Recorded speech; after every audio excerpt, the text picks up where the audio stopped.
നമുക്ക് അലീനയുടെയും മനുഷ്യങ്ങളുടെ ഇന്നത്തെ നല്ലൊരു വിശേഷം കേട്ടാലോ? അങ്ങനെ ഇന്നത്തെ വിശേഷത്തില് കമലയുടെ വാക്കുകളൊക്കെ കേട്ട് കഴിഞ്ഞപ്പം ഒട്ടും സഹിച്ചില്ല മനുഷ്യങ്കണ്ട്. എന്റെ അമ്മ എന്തിനാ ഇങ്ങനെയൊക്കെ ഓരോന്ന് കുത്തി കുത്തി പറയുന്നേ? എരുതിയിൽ എണ്ണ ഒഴിച്ചു കൊടുക്കുക അമ്മയുടെ സ്വഭാവം. എവിടെയെങ്കിലും വഴക്കൊണ്ടാണ് സമയത്ത് അതൊന്ന് അനുനയിപ്പിച്ചില്ലാതാക്കാൻ ശ്രമിക്കുന്നതിന് പകരം അതെങ്ങനെയാ പ്രശ്നം വഷളാക്കാന്ന് അമ്മ ശ്രമിച്ചുകൊണ്ടിരിക്കുന്നത്. എടാ, നിനക്കിപ്പോ ഇങ്ങനെയൊക്കെ തോന്നും. അതെ, കടപ്പാട്ട് വീട്ടിലൊരു പ്രശ്നം ഉണ്ടായിട്ടുണ്ടെങ്കിൽ എനിക്ക് വൈജയോടൊപ്പം നിൽക്കാനേ പറ്റുള്ളൂ. എൻ്റെ അമ്മേ, അങ്ങനെ നിന്നിട്ട് കാര്യമില്ല. നമ്മളിപ്പോഴും ന്യായത്തിന്റെ ഭാഗത്ത് എവിടെയാണോ അവിടെ വേണം നിൽക്കാനായിട്ട്. നിനക്കതൊക്കെ പറയാം, കാരണം നീ ആ ബാലേന്ദ്രന്റെ ഒപ്പമല്ലേ നിൽക്കുന്നേ. ആ ബാലേന്ദ്രന്റെ അലീനയുടെ ഒപ്പമാണ് നിൽക്കുന്നേ. പക്ഷെ ഞാൻ എന്താണല്ലോ വൈജയുടെ ഒപ്പം നിൽക്കുള്ളൂ. ആ സമയത്ത് ദേഷ്യം വന്നു മനുഷ്യങ്ങളുടെ. മനു പറഞ്ഞു, ഒരു കാര്യം ചെയ്യാം, അവിടെ പ്രശ്നം ഉണ്ടാകുന്ന സമയത്ത് അമ്മയുടെ കയ്യിൽ ഞാൻ കുറച്ച് പെട്രോൾ എടുത്ത് തന്നുവിടാം. അമ്മ കൊണ്ടുപോയി ആ പെട്രോൾ ഒഴിച്ച് ആ വീടിന് അങ്ങോട്ട് തീ കൊടുത്ത അതാ ഇതിനേക്കാളും നല്ലത്. കമലയ്ക്ക് ഇഷ്ടപ്പെട്ടില്ല. അല്ലെങ്കിൽ നിന്നോട് സംസാരിച്ചിട്ടുണ്ട് ഇങ്ങനെ ഒടുവില് നിന്നോട് സംസാരിക്കുന്ന എന്നെ വേണം പിടിച്ചിട്ട് തല്ലാന്. ഉത്തരം മുട്ടുമ്പം കൊഞ്ഞനം കുത്തി കാണിക്കുന്ന സ്വഭാവം. പെട്ടെന്ന് കമല അങ്ങോട്ടേക്ക് പോയി. ആ സമയം രാജീവിനോട് പറഞ്ഞു, എൻ്റെ പൊന്നു കൊച്ചച്ച, ദൈവത്തെ ഓർത്ത് കൊച്ചച്ഛൻ ഒരു പ്രശ്നം ഉണ്ടാക്കാൻ ആ റിസോർട്ടിലേക്ക് പോവരുത്. അവരച്ഛനും മക്കളും അവിടെ സന്തോഷമായിട്ട് കഴിഞ്ഞോട്ടെ. കുറച്ച് ദിവസമെങ്കിൽ കുറച്ച് ദിവസം കാടപ്പാട്ട് വീട്ടിലേക്ക് തിരികെ വന്നിട്ടുണ്ടെങ്കിലത്തെ അവസ്ഥ എന്താന്ന് അങ്കിള് നന്നായിട്ടറിയാം. വീണ്ടും പ്രശ്നങ്ങളാവും. ഉള്ള സമാധാനം കെടുത്താനായിട്ട് അങ്ങോട്ടേക്ക് പോവരുത്. അപ്പോഴേക്കും രാജീവ് പറഞ്ഞു, എടാ സമാധാനം കെടുത്തുന്നതാണോ? എനിക്ക് ആരുടെ സമാധാനം കെടുത്തണമെന്നൊന്നുമില്ല. പക്ഷേ എനിക്ക് എൻ്റെ പെങ്ങളെ അങ്ങനെ ഉപേക്ഷിച്ച് കളയാൻ പറ്റുന്ന കാര്യമാണോ? ഉപേക്ഷിച്ച് കളയണ്ട. പെങ്ങളോട് കാര്യങ്ങളൊക്കെ ഒന്ന് പറഞ്ഞ് മനസ്സിലാക്കാൻ ശ്രമിക്കുക. ഇപ്പം തന്നെ ഞാൻ അങ്ങോട്ട് ചെന്ന് കഴിഞ്ഞപ്പം കൊച്ചച്ഛനെതിരെ പരാതി കൊടുക്കാനിരുന്നതാ. പരാതി എന്ന് പറഞ്ഞ് ചെറിയ പരാതിയൊന്നും അല്ല കൊടുക്കുന്നേ. വീട്ടിൽ അതിക്രമിച്ച് കയറി അവിടെ ഉണ്ടായിരുന്ന ജോലിക്കാരിയെ പിടിച്ച് പുറത്ത് തള്ളി മാനഭംഗപ്പെടുത്താൻ ശ്രമിച്ചു എന്നൊക്കെ പറഞ്ഞുകൊണ്ട് കേസായിരിക്കും കൊടുക്കുന്നേ. പിന്നെ അലീനയുടെ മൊഴിയും കൂടെ പോയി മതി, അകത്താ പോയി കിടക്കും. അതോടൊപ്പം തന്നെ ക്രിമിനൽ കേസിലെ പ്രതിയാവും ചെയ്യും. കൊച്ചച്ഛൻ്റെ ജീവിതം അതോടെ താർന്നു. പിന്നെ പുറത്തു പോയി കൊണ്ട് ഇറക്കി വിടുന്ന സമയത്ത് അവിടെ ആൾക്കാരൊക്കെ നോക്കി നിൽക്കുന്നുണ്ടായിരുന്നു. എടാ, ഞാൻ അവളുടെ ദേഹത്ത് പോലും അതിന് തൊട്ടില്ല. അതുകൊണ്ട് മാത്രം ഒരു സമാധാനം. പക്ഷെ ഉണ്ടല്ലോ, അങ്ങാനും കൈ പിടിച്ചായിരുന്നെങ്കിൽ ഇപ്പൊ കളി മാറിയേനെ. ഇനി റിസോർട്ടിലേക്ക് എന്ന് പ്രശ്നം ഉണ്ടാക്കാനാണെങ്കിൽ കൊച്ചച്ഛൻ്റെ കാര്യത്തിൽ ഒരു തീരുമാനം ഉണ്ടാവും. ഞാൻ പറയാനുള്ളത് പറഞ്ഞു. ഇനി കൊച്ചച്ഛൻ എന്താന്ന് വെച്ചാൽ തീരുമാനിക്കാം. എടാ, അതിന് എനിക്കങ്ങനെ പെട്ടെന്ന് അവളെ ഉപേക്ഷിച്ചിട്ട് പോകാൻ പറ്റുമോ? ഇനി കൊച്ചച്ഛൻ എന്താന്ന് വെച്ചാൽ തീരുമാനിച്ചു. ഇത്ര സമയം ഞാൻ കൊച്ചനോട് തന്നെ നല്ല മര്യാദയുടെ ഭാഷയിലാണ് പറഞ്ഞുകൊണ്ടിരിക്കുന്നത്. അതും പറഞ്ഞിട്ട് മനുഷ്യങ്കർ അങ്ങോട്ട് കയറിപ്പോയി. രാജീവിന് എന്ത് ചെയ്യണമെന്ന് അറിയത്തില്ല. വല്ലാത്തൊരു ബുദ്ധിമുട്ടിലായിപ്പോയി. എന്തെങ്കിലും പ്രശ്നം ഉണ്ടാക്കാൻ ചെന്നിട്ടുണ്ടെങ്കിൽ തനിക്കിട്ട് പണി കിട്ടുമോന്നൊരു പേടിയുണ്ടായിരുന്നു രാജീവിന്. കുറച്ച് കഴിഞ്ഞപ്പോൾ മുത്തശ്ശേരി അടുത്തേക്ക് വൈജ എന്നു. വൈജ എന്നിട്ട് പറഞ്ഞു, ഇവിടെ നടക്കുന്ന വല്ല അമ്മ അറിയുന്നുണ്ടോ? എന്താടി? കമലയടുത്തി എന്നെ ഇപ്പോൾ വിളിച്ചോളൂ. കമലയടുത്തി പറഞ്ഞു, ബാലേന്ദ്രന്റെ അലീനയും കൊണ്ട് റിസോർട്ടിൽ പോയി താമസിക്കണമെന്ന്. റിസോർട്ടിൽ അലീനയും കൊണ്ട് പോയി താമസിക്കാനോ? മുത്തശ്ശിക്ക് ഭയങ്കര അത്ഭുതമായിരുന്നു. അതെ, അല്ല അവളെ എവിടുന്ന് കിട്ടി? എവിടുന്ന് കിട്ടാനാ? പോകുന്ന വഴിക്ക് എവിടുന്നേലും പിക്ക് ചെയ്ത് കാണുമായിരിക്കും. അങ്ങനെ കൂട്ടിക്കൊണ്ട് പോയതാ. എടി, എന്നാലും റിസോർട്ടിലൊക്കെ പോയി അലീനയും കൊണ്ട് താമസിക്കാന്ന് പറഞ്ഞ ആൾക്കാരറിഞ്ഞിട്ടുണ്ടെങ്കിൽ മൂക്കത്ത് വിരൽ വെക്കും. ഇത് പലരും നാണക്കേടില്ല. അത് ഞാൻ ഇവിടുന്ന് അവളെ അടിച്ചിറക്കിയിട്ട് അവളെയും കൊണ്ട് ബാലേന്ദ്രൻ പോയി റിസോർട്ടിൽ താമസിക്കാന്ന് പറഞ്ഞാൽ അതിനർത്ഥം എന്താ? ഇപ്പൊ 2-3 ദിവസം ആയില്ലേ പോയിട്ട്. അപ്പൊ അത്രമാത്രം അങ്ങോട്ട് അവരെ അടുത്ത് കഴിഞ്ഞു. മുത്തശ്ശിവൻ, ദൈവമേ, ഇനിയിപ്പോ ഇങ്ങനെ പോയിട്ടുണ്ടെങ്കിൽ കൃഷ്ണമോളും ബാലേന്ദ്രനും അലീനയും ഇങ്ങ് തിരിച്ചു വരാതിരിക്കോ? എന്താ അമ്മ പറയുന്നേ? അല്ല, ഒരു വീടെടുത്ത് താമസിക്കാനുള്ളതല്ലേ ഉള്ളൂ. ഇഷ്ടംപോലെ പൈസയും കാര്യങ്ങളൊക്കെ ഉണ്ടല്ലോ. എൻ്റെ അമ്മ അങ്ങനെ താമസിച്ചിട്ടുണ്ട്. കടയിലെ കാര്യങ്ങളൊക്കെ ആര് നോക്കും? അതിന് ഗോവർദ്ധൻ ഉണ്ടല്ലോ. ഗോവർദ്ധൻ അങ്ങനെ കൊണ്ട് ഒന്നിനും കൊള്ളത്തില്ല. ഈ ഇരുമ്പാടയിലും ജ്വല്ലറിയിലെ ടെക്സ്റ്റൈൽ ഷോപ്പിലെ എല്ലാ കാര്യങ്ങളും അങ്ങനെ കൊണ്ട് നോക്കാൻ പറ്റുമോ? ദേ, ബാലേന്ദ്രൻ ഇല്ലെങ്കിലേ കടയിലുള്ള ആൾക്കാരെ കൈയിട്ട് വരുമെന്ന് പറയാം. എടി, ഇനിയിപ്പോൾ അതൊന്നും പറഞ്ഞിട്ട് കാര്യമില്ല. ഒരു കാര്യം ചെയ്യുക, അവരിങ്ങോട്ടേക്ക് വരട്ടെ. എത്രയും പെട്ടെന്ന് തന്നെ നീ മനുവിനോട് പറഞ്ഞിട്ട് അവരോട് ഇങ്ങോട്ടേക്ക് വരാൻ പറ. ആഹാ, അവൾ ഇങ്ങോട്ടേക്ക് വരാനാ? കടപ്പാട്ട് വീട്ടിലേക്കാ? അവൾ ഇങ്ങോട്ടേക്ക് വരട്ടെ. അവൾക്കിട്ട് ഞാൻ വെച്ചിട്ടുണ്ട്. എന്ത് ചെയ്യണമെന്ന് എനിക്കറിയാം. എടി, പിന്നെ എന്ത് ചെയ്യും? അവരോട് വേറെ പോയി താമസിച്ചിട്ടുണ്ടെങ്കിൽ നാണക്കേട് ഈ കുടുംബത്തിന് നിനക്കും എല്ലാവർക്കും. അത് നീ മറക്കണ്ടെന്ന് പറഞ്ഞു. വൈജയുടെ ഉള്ള സമാധാനം പോയി. എൻ്റെ ഭഗവാനെ, എന്ത് ചെയ്യണമെന്ന് എനിക്കറിയത്തില്ല. മനസമാധാനം പോയല്ലോ. ഒന്നോർത്തിട്ട് ഒരു സമാധാനം ഇല്ല എന്നും പറഞ്ഞ് ദേഷ്യപ്പെട്ട് അങ്ങോട്ടേക്ക് പോയി. പിന്നീട് മനുശങ്കർ ജോലിക്ക് പോകാനായിട്ട് ഇറങ്ങി വരുവാണ്. അപ്പോഴേക്കും അവിടെ ഹരിശങ്കറും രാജുവിനോട് സംസാരിച്ചോണ്ടിരിക്കുക. മനുവിനെ കണ്ടു കഴിഞ്ഞപ്പോൾ ചോദിച്ചു, അല്ല, നീ ഇതെങ്ങോട്ട് പോവാ? ഇതിപ്പോ നല്ലതായത്, ഞാൻ എറണാകുളത്തിന് പോവാ. എടാ, നീ പോയാൽ എങ്ങനെയാ കാര്യങ്ങളൊക്കെ ശരിയാന്നേ? ഈ പ്രശ്നങ്ങളൊക്കെ ഒന്ന് സോൾവ് ചെയ്തിട്ട് വേണ്ട നീ പോവാനായിട്ട്. കൊച്ചച്ഛൻ ആള് കൊള്ളാലോ. കൊച്ചൻ ഇങ്ങനെയൊന്നും അല്ലല്ലോ നേരത്തെ പറഞ്ഞത്. ഞാൻ വന്നപ്പോൾ എന്നോട് പറഞ്ഞെന്താ? ഈ പ്രശ്നം കൈകാര്യം ചെയ്യാൻ ഞാൻ മാത്രം മതി, ഞാൻ പ്രശ്നങ്ങളൊക്കെ സോൾവ് ചെയ്തോളാന്ന് പറഞ്ഞോണ്ടല്ലേ നേരത്തെ കടപ്പാട്ട് വീട്ടിലേക്ക് പോയത്. എന്നിട്ടിപ്പോൾ എന്തായി? എടാ, അത് പിന്നെ ഞാൻ ചെന്ന പ്രശ്നം ഞാൻ സോൾവ് ചെയ്തു. അവളെ അവിടെ നിന്ന് ഇറക്കി വിട്ടു. എൻ്റെ കൊച്ചാ, അവളെ വീട്ടിൽ നിന്ന് വിളിച്ചിറക്കി പുറത്ത് കൊണ്ട് കയ്യെ പിടിച്ച് വിളിച്ച് ഇറക്കി പുറത്തേക്ക് തള്ളുന്നതാണോ വലിയ കാര്യം? അതുകൊണ്ട് ആ പ്രശ്നം സോൾവ് ആയോ? ഇല്ലല്ലോ. അതിനേക്കാളും പ്രശ്നം രൂക്ഷമായല്ലേ ചെയ്തോളൂ. അല്ല, അവളെ വിളിച്ച് പുറത്തിറക്കാനാണെങ്കിൽ എനിക്ക് സാധിച്ചാനോ? ഇവിടെ അതൊന്നും അല്ല പ്രശ്നം. ഇവിടെ അലീനയല്ല സത്യത്തിൽ പ്രശ്നം, അങ്കിളും ആന്റിയാണ്. രണ്ടുപേരും മാരത്തോൺ ഗുസ്തി നടത്തിക്കൊണ്ടിരിക്കുക. ഒരാളും വിട്ടുകൊടുക്കുന്നില്ല. അങ്കിൾ എന്താണെന്ന് തറപ്പിച്ച് പറഞ്ഞു കഴിഞ്ഞു വിട്ടുകൊടുക്കില്ലെന്ന്. പിന്നെ ആന്റി ആണെങ്കിലോ അതിന് പതിമടങ്ങ് നിൽക്കും. അതാദ്യം പ്രശ്നം പരിഹരിക്കാൻ നോക്ക്. അല്ലാതെ അലീനെ തന്നെ ടാർഗറ്റ് ചെയ്യുന്നോണ്ട് നിന്നിട്ട് ഒരു കാര്യമില്ല. എടാ, ഇനിയിപ്പോൾ എന്ത് ചെയ്യും എനിക്കറിയത്തില്ല. നീ എന്തെങ്കിലും ഒരു വഴി പറഞ്ഞാ. എന്ത് വഴി പറഞ്ഞു തരാനായിട്ട്? ഒരു വഴി പറഞ്ഞുതരാം. കൊച്ചിനൊരു കാര്യം ചെയ്യാം. അടുത്ത ഫ്ലൈറ്റിന് ടിക്കറ്റ് എടുത്ത് നേരെ സിംഗപ്പൂർക്ക് വിട്ടോ. അതോ ഞാൻ നോക്കിയിട്ടൊരു വഴിയുള്ളൂ. അല്ലാതെ ഇനി ഇവിടെ നിന്നിട്ടൊന്നും കാര്യമുണ്ടെന്ന് തോന്നില്ല. എടാ, എനിക്ക് അങ്ങനെ വൈജോ ഉപേക്ഷിച്ച് കളഞ്ഞിട്ട് പോകാൻ പറ്റുമോ?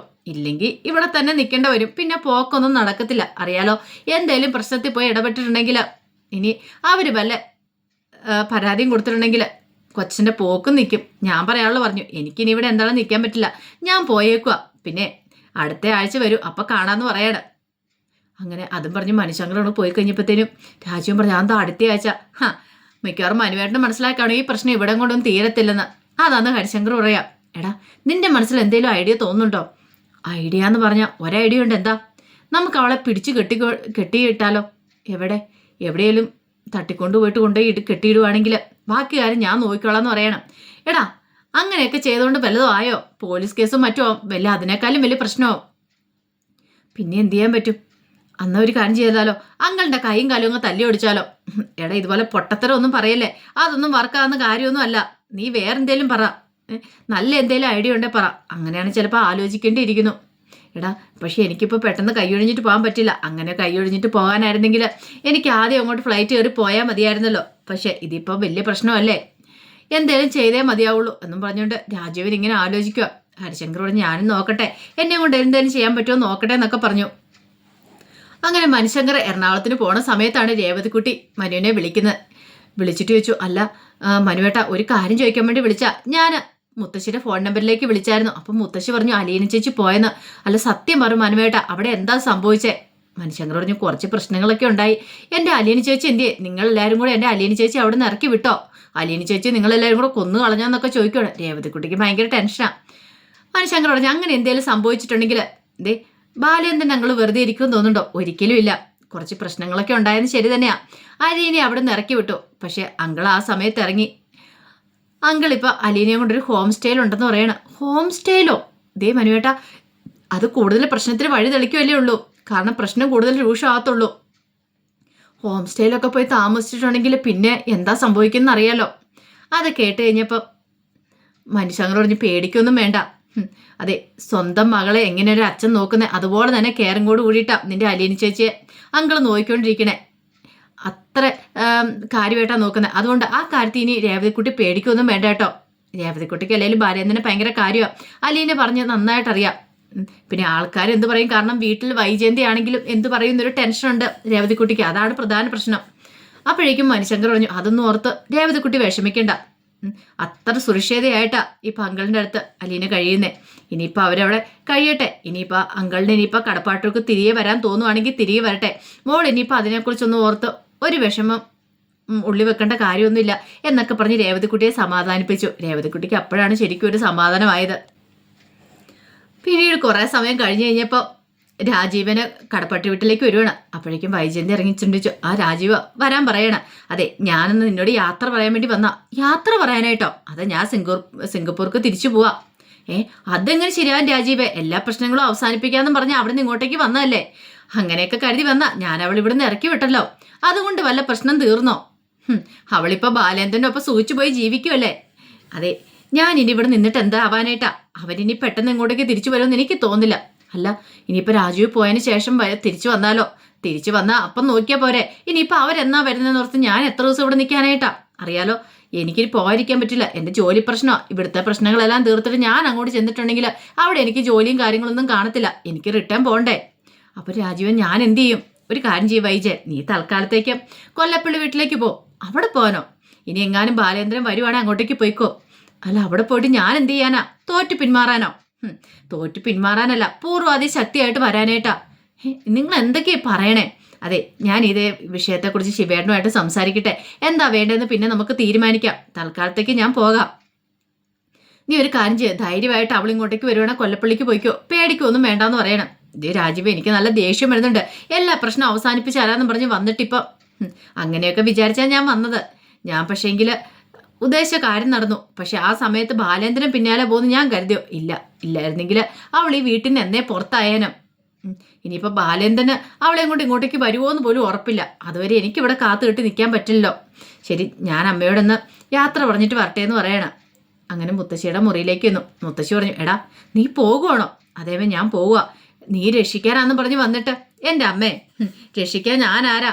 എന്തൊക്കെ പ്രശ്നങ്ങൾ ഓരോ കുടുംബത്തിൽ നടക്കുന്നു. അപ്പം എല്ലാം അത് രക്ഷിക്കാൻ പറ്റുന്ന കാര്യമാണോ? എടാ അപ്പം പിന്നെ വൈജയുടെ കാര്യത്തിൽ എന്താ? എനിക്കിപ്പോൾ ഒന്നും ചെയ്യാൻ പറ്റില്ല. ബാലേന്ദ്രൻ അവളെ വിളിച്ചുകൊണ്ട് ഇങ്ങോട്ടേക്ക് വരുമോന്നൊന്നും ഉറപ്പില്ലല്ലോ. പിന്നെ ഞാൻ എത്ര ദിവസം ഇവിടെ നിൽക്കാനായിട്ടാ? അത് കേട്ടപ്പോൾ മുത്തശ്ശി പറഞ്ഞു, ഇതിപ്പം പ്രശ്നം മൊത്തം അലീനയാണല്ലോ അമ്മേ. പ്രശ്നം ഇവിടെ അലീനയെക്കാളും കൂടുതൽ ഒന്ന് ആലോചിച്ച് നോക്കിയേ.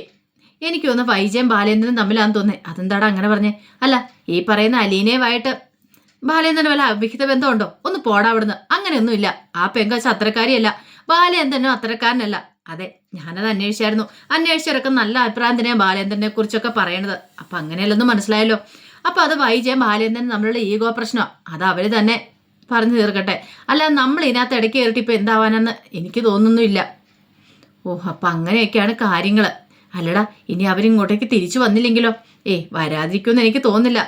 നോക്കാം എന്താ സംഭവിക്കുന്നത്. ആ സമയത്ത് വൈജയന്തി അങ്ങോട്ട് വന്നു. ഒരു ഗ്ലാസ് ജ്യൂസൊക്കെ ആയിട്ട്. അല്ല, ഇതുവരെയായിട്ട് യാത്ര പറഞ്ഞ് തീർന്നില്ലേ എന്നും പറഞ്ഞ് രാജീവന് അത് കൊടുത്തു. രാജീവ് പറഞ്ഞു, ഞാൻ അമ്മയോട് കാര്യങ്ങളൊക്കെ സംസാരിക്കുമായിരുന്നു. അമ്മ പറയുന്നത് ഞാൻ വന്നിട്ട് പ്രശ്നങ്ങൾ കൂടുതൽ വഷളാക്കിയെന്നാ. വൈജ പറഞ്ഞു, ഇപ്പം എല്ലാവരും കൂടെ കൂടിയിട്ട് എൻ്റെ തലയ്ക്ക് ഭ്രാന്ത് പിടിക്കുന്നേ. എനിക്ക് എന്ത് ചെയ്യണമെന്ന് പോലും അറിയത്തില്ല. അവളെയും കൂട്ടിക്കൊണ്ട് ഇങ്ങോട്ടേക്ക് ബാലേന്ദ്രൻ വന്നിട്ടുണ്ടെങ്കിൽ ആ സെക്കൻഡ് ഞാൻ ഇവിടെ നിന്ന് ഇറങ്ങും. വൈജ, നീ ഇറങ്ങിയിട്ട് എന്ത് ചെയ്യാനായിട്ടാ? എന്ത് ചെയ്യണമെന്ന് ഞാൻ തീരുമാനിച്ചിട്ടില്ല. ഇഷ്ടംപോലെ വഴികളുണ്ടല്ലോ. ഒന്നേ ഇങ്ങോട്ടേലും പോവാം, അല്ലെങ്കിൽ അത്യന്തം നിവൃത്തിയില്ലാതെ വന്നിട്ടുണ്ടെങ്കിൽ സൂയിസൈഡ് ചെയ്യാലോ. അതുവരെ ഞാൻ തീരുമാനിച്ചു കഴിഞ്ഞെന്ന് പറയണം. അത് കേട്ടതും മുത്തശ്ശൻ രാജുവിൻ്റെ ഒരു അമ്പരപ്പോട് കൂടിയിട്ട് വൈജയെ നോക്കുകയാണ്. അപ്പോൾ അതിൻ്റെ വിശേഷങ്ങളൊക്കെ എന്ന് കാണുന്നത്.